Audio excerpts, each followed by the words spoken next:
সচলত তিৱা জনগোষ্ঠীৰ একাধিক সংগঠনৰ প্ৰতিবাদ তিৱা সাহিত্য পৰিষদত সংগঠিত বৃহৎ কেলেংকাৰীৰ বিৰুদ্ধে প্ৰতিবাদত বহিছে সদৌ তিৱা ছাত্ৰ সন্থা তিৱা মহিলা পৰিষদ সদৌ তিৱা সুৰক্ষা সমিতিকে ধৰি কেইবাটাও সংগঠন তিৱা সাহিত্য পৰিষদক ষষ্ঠ অনুসূচীৰ অন্তৰ্ভুক্ত কৰিবলৈ ত্ৰিপাক্ষিক বৈঠক অনুষ্ঠিত কৰাৰো দাবী প্ৰতিবাদকাৰীসকলৰ জাগিৰোডক মহানগৰ হিচাপে গঢ়ি তোলাৰ সিদ্ধান্ত প্ৰত্যাহাৰৰ দাবীটো হৰপ হৈ পৰিছে তিৱা জনগোষ্ঠীয় দল সংগঠন আৰু এই মুহূৰ্তত প্ৰতিবাদস্থলীত উপস্থিত আছে আমাৰ সাংবাদিক অনুপজ্যোতি নাথ অনুপ পুনে আপোনাৰ ওচৰলৈ আহিছো প্ৰতিবাদকাৰীসকলৰ কি দাবী আছে তেওঁলোকে কি জনাব বিচাৰিব পৰিবেশ কেনে ধৰণৰ নিশ্চয়কৈ আশংকা ইয়াত দেখা পোৱা গৈছে যে তিৱা সাহিত্য পৰিষদৰ যি আচলতে অবাধ লুণ্ঠন সেই লুণ্ঠন ৰাজৰ বিৰুদ্ধে ইয়াত প্ৰতিবাদ সাব্যস্ত কৰা পৰিলক্ষিত হৈছে আৰু সচলত দুঘণ্টীয়া তেওঁলোকৰ যি ধৰ্মঘট সেই অৱস্থান ধৰ্মঘট তেওঁলোকে ৰূপায়ণ কৰিছে ৬টাকৈ দাবী তাৰ মাজত আচলতে মূল যিটো দাবী আছিল সেই দাবীটো হৈছে যে তিৱা সাহিত্য পৰিষদৰ যিগৰাকী CM অৰ্থাৎ তিৱা সাহিত্য পৰিষদৰ কাৰ্যবাহী সদস্য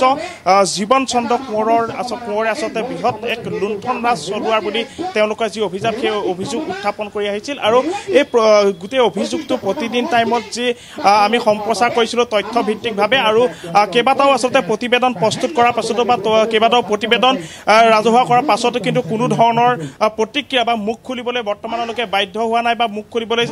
মুখ খোলা নাই বৰ্তমানলৈকে জীৱন চন্দ্ৰ কোঁৱৰে আৰু দেখা পোৱা গৈছে যে সেই আচলতে একেটা আচলতে দাবীৰে দেখা পোৱা গৈছে যে সচলৰ যি প্ৰতিবাদস্থলী সেই প্ৰতিবাদস্থলীত এই ধৰণে প্ৰতিবাদ সাব্যস্ত কৰা পৰিলক্ষিত হৈছে মই পুনে কথা পাতিবলৈ চেষ্টা কৰিম যে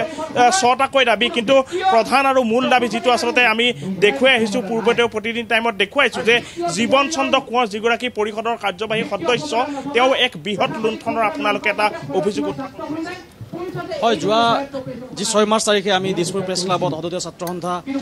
সদৌ সুৰক্ষা সমিতি তিৱা মহিলা পৰিষদ সদৌ Assam tribal belt block and land protection committee আমি ৪টা সংগঠনে যৌথভাৱে আমি তিৱা সাহিত্য পৰিষদত সংগঠিত হোৱা যি ব্যাপক দুৰ্নীতি সেই ব্যাপক দুৰ্নীতিৰ ওপৰত আমি তথ্যৰ ওপৰত ভিত্তি কৰি আমি প্ৰেছ ভিডিঅ আমি দিছিলোঁ কিন্তু বৰ্তমানে অসম চৰকাৰ অসমৰ মুখ্যমন্ত্ৰী ডক্টৰ হিমন্ত বিশ্ব শৰ্মা এতিয়ালৈকে মানে নিমাত আমি যিবোৰ অভিযোগ আমি এতিয়ালৈ আমি উত্থাপন কৰিলোঁ সেই সন্দৰ্ভত আজিলৈকে মুখ্যমন্ত্ৰী মহোদয়ে মানে কোনো ধৰণৰ মাত তেওঁলোকে দিয়া নাই তো আমি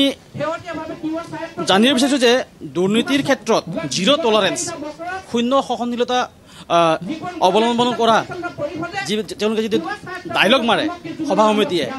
তেওঁলোকে যদি কয় যে বিজেপি গভৰ্ণমেণ্টত কোনো দুৰ্নীতি নচলিব দুৰ্নীতিৰ ভিতৰত অসম গঢ়াৰ যিটো নেকি তেওঁলোকৰ পৰিকল্পনা আছিলে আমি জানিব বিচাৰিম নেকি তেওঁলোকে আজি পৰ্যন্ত যে তিৱা সাহিত্য পৰিষদৰ যিটো দুৰ্নীতি হ'ল সেই দুৰ্নীতিৰ ওপৰত যদি তেওঁলোকে মাত মাতা নাই তেওঁলোকে দুৰ্নীতিক তেওঁলোকে গাপ দিব বিচাৰিছে নেকি দুৰ্নীতি তেওঁলোকে প্ৰশ্ৰয় দিব বিচাৰিছে নেকি আমাৰ সেইটো প্ৰশ্ন মুখ্যমন্ত্ৰী মহোদয়লৈ আৰু আমি দাবী উত্থাপন কৰিছিলোঁ যে তিৱা সাহিত্য পৰিষদৰ যিটো দুৰ্নীতি হ'ল সেই দুৰ্নীতিৰ ওপৰত মানে উচ্চ ন্যায়িক মানে পৰ্যায়ত এটা মানে সেই তদন্ত বিচাৰিছিল মই পুনৰ আপোনাৰ ওচৰলৈ আহিম যে ক'ব লাগিব দুটাকৈ যি বিত্তীয় বৰ্ষ সেই বিত্তীয় বৰ্ষত সামগ্ৰী যোগানৰ সমান্তৰালকৈ যি প্ৰশিক্ষণৰ ক্ষেত্ৰত যি বৃহৎ লুণ্ঠন সেই লুণ্ঠনৰ অভিযোগ উত্থাপন কৰিছিল আৰু সংবাদমেলযোগে তেওঁলোকে যি দুৰ্নীতি অনুপজ্যোতি নাথ আপোনাক এই মুহূৰ্তত ধন্যবাদ জ্ঞাপন কৰিছোঁ আপুনি প্ৰতিবাদস্থলীৰ পৰা পৰিৱেশ দেখুওৱাৰ বাবে মধ্য অসমৰ তিৱাসকলৰ লগতে প্ৰতিবেশী অন্যান্য জনজাতি জনগোষ্ঠী খিলঞ্জীয়া